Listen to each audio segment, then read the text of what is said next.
Given the popularity, there are tons of different streaming devices offered from a lot of companies, but today we're just going to focus on the 4 biggest names in streaming: Apple, Google, Amazon, and Roku. By the way, I'll have everything linked below so you can check them out yourself.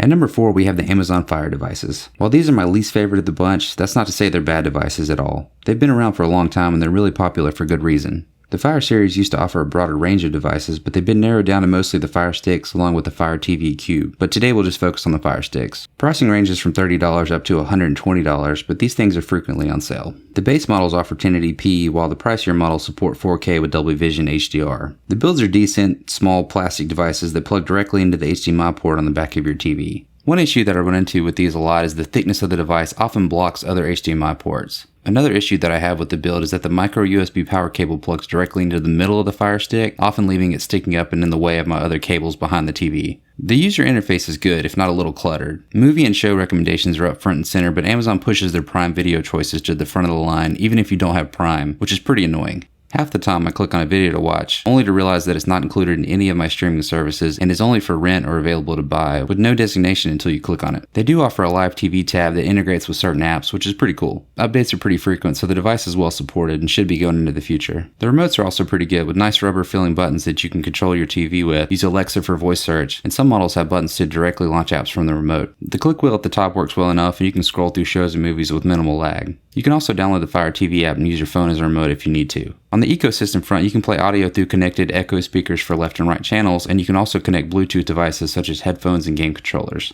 Amazon has a cloud gaming service called Luna that is supported on the Fire TV devices, similar to Google Stadia. Note that you can also sideload Android apps on this device, as the launcher is a modified version of Android. As with many of the devices on this list, you really get more out of the Fire TV devices if you're an Amazon Prime member.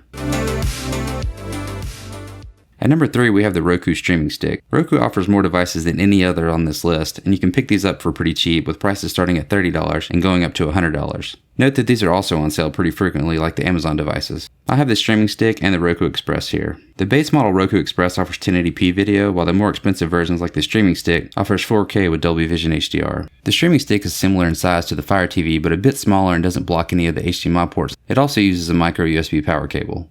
The Roku user interface is by far the most plug-and-play friendly on this list. It's a very simple interface with an easy-to-navigate home screen, large tiles, and a simple settings menu. I really like this interface as it's easy to find what you want to watch, and the Roku pushes pretty regular updates to the device. Ads do show up on this device, but they aren't very intrusive. The remotes are decent, if not a little bare bones, with a voice search button, TV controls, and a volume rocker on the side. It feels a little cheap, but it's nice and thick and shouldn't slide down between your couch cushions. More expensive versions offer remotes with a headphone jack for private listening, but it's not available on all of their devices. Like the Fire TV, you can also download the Roku app and use it as a remote if needed. There's no sideloading apps on these devices though, so all you get is what is offered in the Roku App Store. At number 2, we have the Google Chromecast with Google TV. This is an updated version of the Chromecast that Google has always offered, with a new user interface layered on top. Google only offers one version at $50, but it does come in 3 colors: white, light blue, and a reddish pink color. The Chromecast offers 4K viewing with Dolby Vision HDR. The build looks similar to previous Chromecasts, with the HDMI port extended out from the unit. I actually found this works better than the previous streaming sticks, as it doesn't block any of the ports on the back of your TV, and it's kind of out of the way. This is powered by a USB-C plug in contrast to the previous micro USB streaming sticks.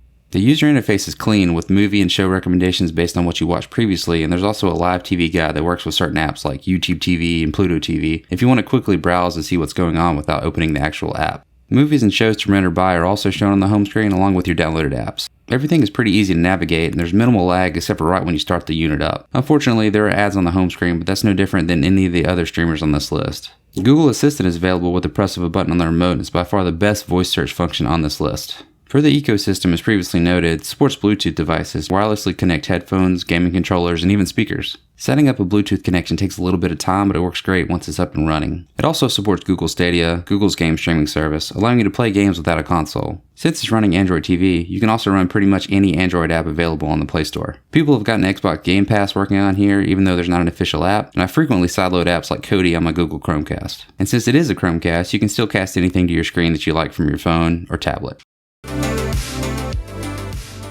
And finally at number 1, we have the Apple TV 4K. This is updated for this year, although the device is pretty much identical to the previous models, with a 4K and HD version being offered, with 32 or 64 gigabytes of storage, available starting at $179 and $199 respectively. I'll go ahead and throw this out there. Don't buy the HD version. For such a small amount, go ahead and get the 4K version, even if you don't have a 4K television at this point, because odds are you'll have one in the future, and this thing will still be supported.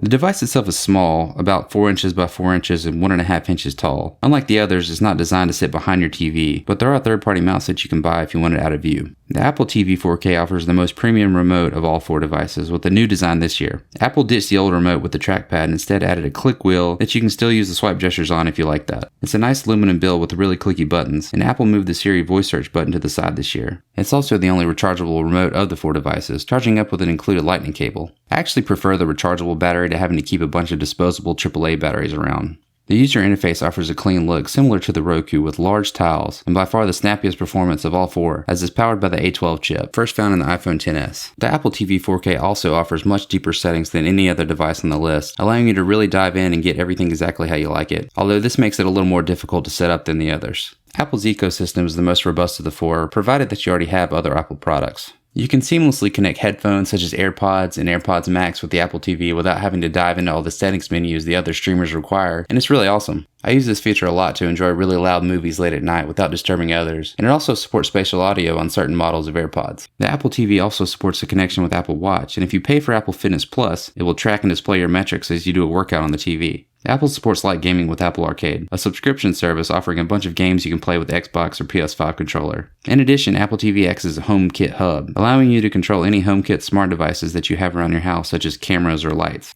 You can also connect a pair of HomePods or HomePod Minis for 2-channel audio and better sound than your TV can produce. If you couldn't tell, the Apple TV 4K offers a whole lot more features than any other device on this list, but it comes at a high starting price, and a lot of the features require subscriptions or for you to already own other Apple devices. Like most Apple products, the more you own, the more you'll get out of it. So with all that said, which is the best? Well, the Apple TV is easily the most powerful and feature-packed, but it's also the most expensive, and it's not even close. You could buy 4 Google Chromecasts for the same price and put one in every room. If you have the iPhone, have the AirPods, and the HomePod Minis, the Apple is worth the high asking price. The upgrades to the latest model are noticeable, and it should last for years with a great build quality and feature set. But if you don't have all Apple products, or maybe don't want to drop $200 on a streaming device, I find myself using the Google Chromecast more than any of the others. It's a bit more snappy launching apps than the Amazon and Roku, and the interface isn't too crowded or hard to navigate. That being said, this thing hasn't been updated since December, and the security patch is from October of last year. I don't think Google's given up on this thing, but they haven't provided any updates either. Mine still works fine, but there's reports online of people having issues.